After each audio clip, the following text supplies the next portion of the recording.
Дүйнөлүк көчмөндөр оюндары да соңуна чыкты. Бул ирет улуттук спорттун 37 түрү боюнча мелдештер болуп, ага дүйнөнүн 80ден ашык өлкөсүнөн 3000 тегерегинде спортчу катышты. Бул оюндарда элдин көңүл чордонунда көкбөрү болгону талашсыз. 3-сентябрда башталган мелдештерге 11 команда катышып, оюндун байге фонду 6,200,000 сомду түзгөн. Финалдык беттеште дүйнө элине аталган оюндун кызыгын тартуулоо үчүн күчтүү деп эсептелген эки команда Кыргызстан менен Казакстан жолугушуусу керек эле. Бирок жарым финалдык баскычта казак оюнчуларынын утулуп калганы чатак болду. Күч атасын тааныбай, чындап эле казак оюнчуларынын атаандаштары күчтүү болуп кеткенби, же айрым миш-миштерде айтылгандай казактар чындап эле ойнобой коюштубу деген бүдөмүк ойлорго да жетелендик.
Ал ортодо Кыргызстандагы Көкбөрү Федерациясынын мурдагы өкүлү Талас Бегалиевдин интернет айдыңында казак бир туугандарга тарыныч иретинде ачуу сөздөрдү айткан видео тасма тарап эл арасында кызуу талаш тартышка жем таштады. Ойнозоңор болмокпу.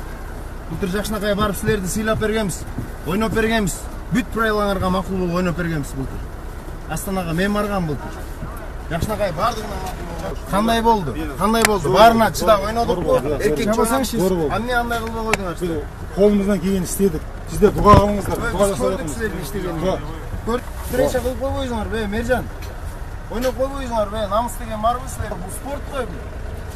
Эмне политикага аралаштырасыңар? Өзбекстан менен Казакстандын мелдеши тууралуу пикириңизди айтыпсыз, ошо боюнча кененирээк түшүндүрмө берип кетсеңиз. Тилекке каршы мунун баары ачуу чындык. Анткени былтыр Астана шаарына Кыргызстан курама командасын жетектеп өзүм барып келгем. Ал жерде алардын ар кандай өздөрүнүн оюн правилаларына макул болуп ойноп келгенбиз. Экспо алкагында өткөн. Анан кийинки быйылкы реванш деп койсок болот. Келип Көкбөрүдөн бетеше турган убакытта биздин көңүлүбүз толгон жок. Алардын Өзбекстан курама командасы менен ойногонуна, бири-бири менен урушуп ойногула, гол салбагыла деп аткандагы видеолору бизде бар. Ошого ачууланып айткан оюм ошол болчу. Өзбекстан деле күчтүү, жакшы эле даярданып келиптир да биздин баамыздачы аларда деле. Мүмкүн чындап эле Өзбекстан командасы күчтүү болгондур. Бирок эми Көкбөрүгө аралашып жүргөн кишилердин бардыгы эле муну жакшы түшүнөт. Финалда беттешсек болмок. Казак туугандар биз менен жакшынакай оюн көрсөтүп, биздин ушу көчмөндөр оюнун даңазалап, баркын көтөрүп, финалдык оюн куруп беришсе болмок. Бирок эмнегедир, кандайдыр бир себептерден булар Кыргызстан курама командасы менен беттешкиси келген жок дагы ушундай чечимге барышты булар. Биз ошого көңүлүбүз толбой, тарынч иретинде айтылган. Казак курамасынын финалга чыкпай калуусунан жаралган чууга Казакстан Республикасынын спорттун улуттук түрлөрү федерациясынын президенти Бекболот Тилеухан үн катты. Анын айтымында дүйнөлүк көчмөндөр оюндары бул жөн эле фестиваль экен. Көрсө биз дүйнөнүн чемпионубуз. Берегидей фестивалдарда мындай эле командабыз ойнойт. Бул Азия же дүйнө чемпионаты эмес го деп теңин алгысы келбей текеберлениптир. Facebook деген эч кандай бир жазасы жок алаң кой. Ар ким өзүнүн оюна келген оюн айта берет. Және ол үшін ешқандай бір жауапкершілік те болмайды. Енді сондай кезең. Біздің ересектер құрамасы барған жоқ. Алдында ересектер құрамасы барған кезде биздин көкпарчылардын экинчи орун алып калган жери жок. Үнөмө утууда болду. Сондуктан жалпы көкпарчылардын осы саладагы мамандардын кеңесип отуруп биз эми үлкөн додага бул чемпионат Азия эмес, чемпионат мир эмес кой, бул фестиваль го барбаганы. Бул чемпионат Азия эмес, чемпионат мир эмес кой, бул фестиваль го барбаганы. Сондуктан бул додага биз жастардын командасын салдык. Өйткөнү артынан келе жаткан адамдар үлкөн додага салыну керек, сол сындан өтүү керек. Сондуктан Кыргызстанда ойнаган Казакстан жастар командасы негизинен бурундан бул спортто бурундан бар тажрыйбе. Жастар командасын жибердик, олар да писсин, олар да осындай доданы көрсүн, тажрыйбесин жетилдирсин. Максатымыз орундалды, барды, ойнады, өтө жакшы дарежеде өнөр көрсөттү деп ойлойм. Конок бейил кыргыз эли алдына ат салып берип баардык шартты түзүп берсе да казак туугандар эмнегедир нааразы. Тайгазанга эмес жерге ойнойт элек деп кетип кайра келишти. Белдешке келе жатканда оюн кандай болот, жол жобосу жазылган официалдуу кагаз алышса да көкпардын эрежеси менен ойнойт элек дешти.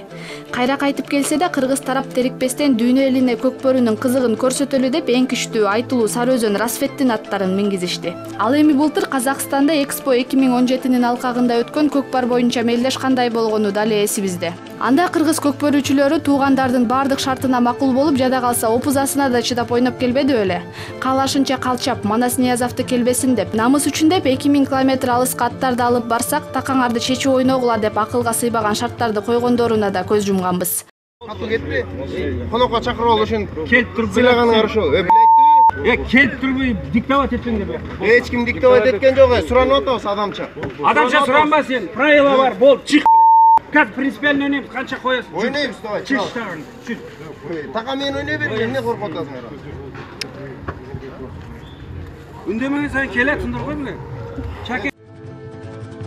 Ошентип көкпөрүнүн финалдык бөлүгүнө да мезгил келип жетти. Бул ирет кыргыз курама командасы көнүп калган Казакстан менен эмес, Өзбекстан менен ойноду. Эл көгүлтүр көлдүн жээгинде казак-кыргыз эрендери кыл чайнашкан атаандаштыкта унутулгус оюн салат деп күтүшкөн. Бирок албетте кандайдыр бир себептерден улам орун албай калды. Ага карабай ат майданда кыргыз-өзбек беттешин көрүүгө келген эл түмөн.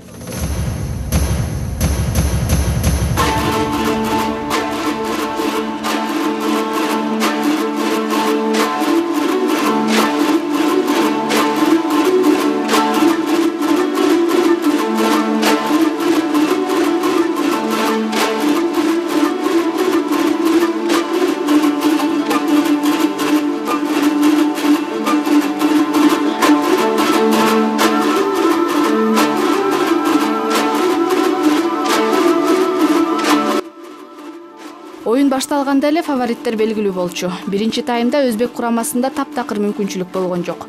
Бир Тайгазанды көздөй гана чабуул болуп жатты. Биринчи тайм бүткөн соң гана эки жак өз ара сүйлөшүп алыштыбы, айтор Өзбек тарап бир аз жандуураак ойной баштады. Кыргыз көкпөрүүчүлөрү келген коноктор улак салып алыштын дештөңдөнөт, кыскасы тыныгуудан соң Өзбек тарап Казанга 4 улак салганга жетишти. Андан соң ир эсеп менен утаары белгилүү болгон кыргыз тарап көрүүчүлөргө кызыктуу оюн тартуулаш үчүн кооз ыкмалар менен улак салууга өттү. Манас Ниязов, Сейитбек Анарбек уулу, Аскат Аскаров, Улан Насакеев жана башка бир катар жигиттер көз кубанаарлык ыкмалар менен оюндун көркүн ачышты. Ал эми 7-номурдагы Рустам Тыналиев бул беттеште атаандаштын Тайгазанына 10 салым таштап, эң мыкты чабуулчу аталды.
Кыргызстан курама командасы 3-жолу көчмөндөр оюндарынын чемпиону. Эсеп 32-9. Бул мелдеште 3-чү орунду Казакстан командасы алды. Казакстандыктар коло байгө үчүн беттеште Орусиянын Москва облусунун улак шаарын 17-1 эсебинде утуп алган эле. 3-чү орунду жеңип алган Құрама команда Қазақстан Республикасы.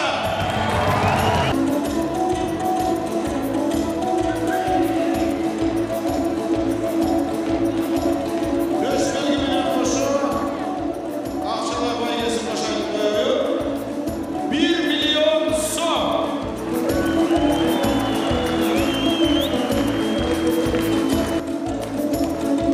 Үшінші денелі көшпендер ойынында екінші байгөл орынды жеңіп алған Өзбекстан Республикасының құрама командасы.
Кыргыз өлкөсүнүн улакчылары ушундай деңгээли абдан жогору экен да, башка командалар эмне кылыш керек ушундайга жетиш үчүн? Алардагы тренировка кылыш керек, көп казанга чабыш керек. Эми башка өлкөлөр көп казанга чаппайт, көп анан жерге чабат, ошон үчүн го дейм. Аларда казан куруп көбүрөөк чабыш керек. Ана сени Американын утулуунун доктуручулары Джеймс Бонд деп атышат. Американын ойногонуна сен кандай баа бересиң? Алар 2016 келгенде аябай эле слабый болчу. Азыр бунусунда аябай катуу даярданып келиштир. Алардын очко салгандарын көрүп, мага да жакты алардын ойногонучу. Аябай катуу даярданып келиштир. Жеңишиңди кимге арнайсыз?